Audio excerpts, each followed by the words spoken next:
Salam jumpa rekan-rekan pendidik, saya Ridwan Sihombing, Kepala SMP Advent Anggrek, Jakarta Utara. Tahun 2022 kami menjadi sekolah penggerak pada angkatan yang kedua. Kali ini kami ingin berbagi tentang KKTP atau kriteria ketercapaian tujuan pembelajaran. KKTP adalah kriteria yang digunakan oleh satuan pendidikan atau pendidik untuk mengukur ketercapaian pembelajaran peserta didik.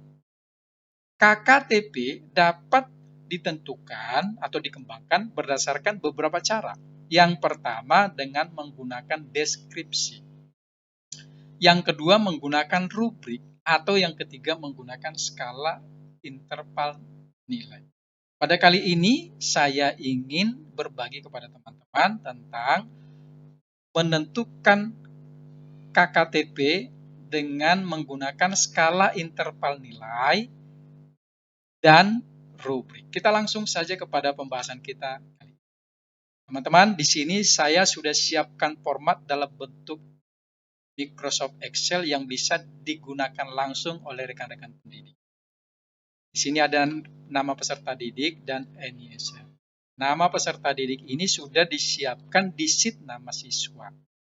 Ya, kemudian kita tinggal mengganti nomor urut peserta didik kita, otomatis nanti data mereka akan masuk sesuai dengan data peserta didik pada nomor urut tersebut. Di sini ada mata pelajaran, rekan-rekan bisa ganti nanti sesuai dengan mata pelajaran yang rekan ajarkan. Kemudian di sini ada tujuan pembelajaran. Di sini saya siapkan ada 6. Silakan rekan-rekan apakah menggunakan keseluruhannya atau sebagian saja. Kemudian nilai ini sudah dihitung di dalam KKTP masing-masing tujuan pembelajaran. Kemudian di sini juga sudah disiapkan kriterianya yang otomatis dihitung berdasarkan nilai yang diperoleh.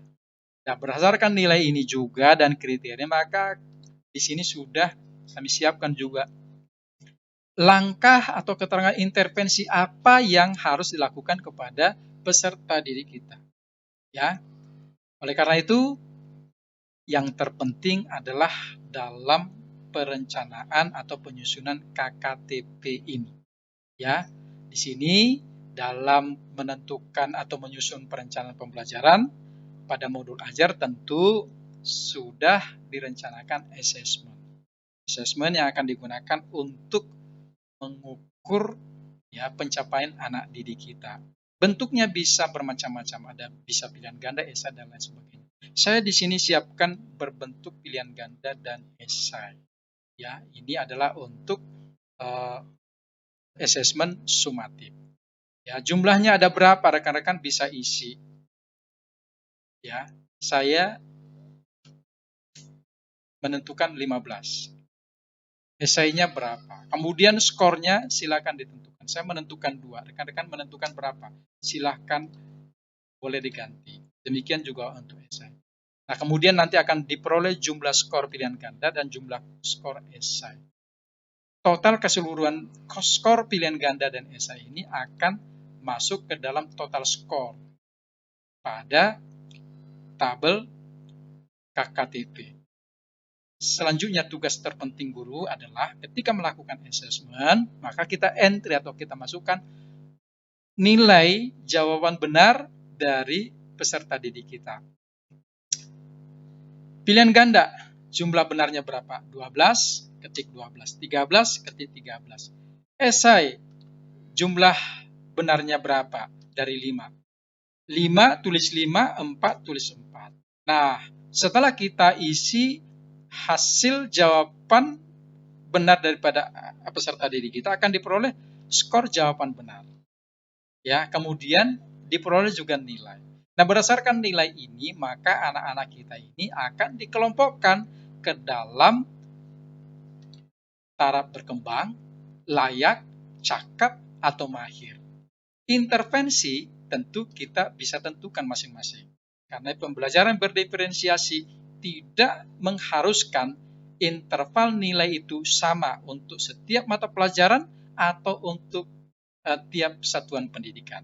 Jadi, Di sini saya buat 0 sampai 40 rentang nilainya adalah berkembang, 41 sampai 65 itu adalah taraf layak, 66 sampai 85 itu adalah level cakap, dan 86 sampai 100 itu adalah level mahir.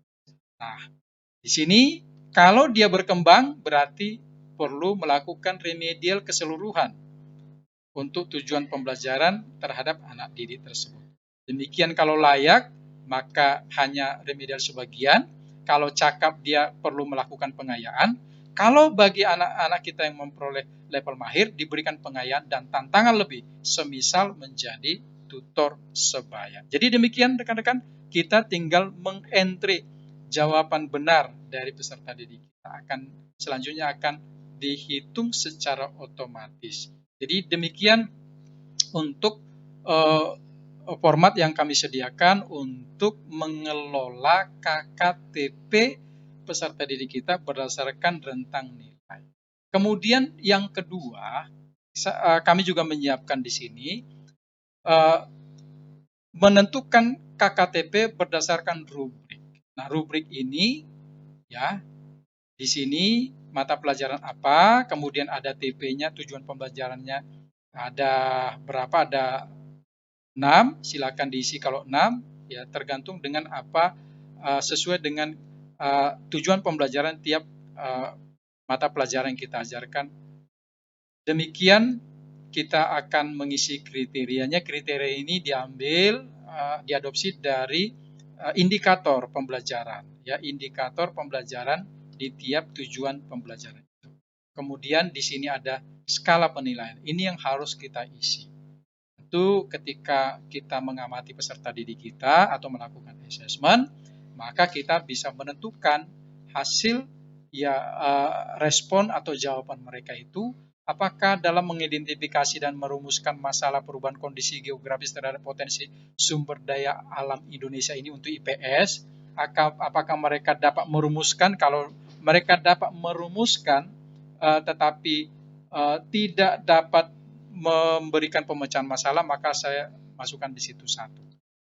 Ya, kalau dia dapat mengidentifikasi, kemudian dapat membuat pemecahan masalah tetapi masih sederhana, maka saya buat 2. Jadi tergantung bagaimana kita menentukan skala penilaian terhadap rubrik penilaian yang di dalam perencanaan yang kita buat.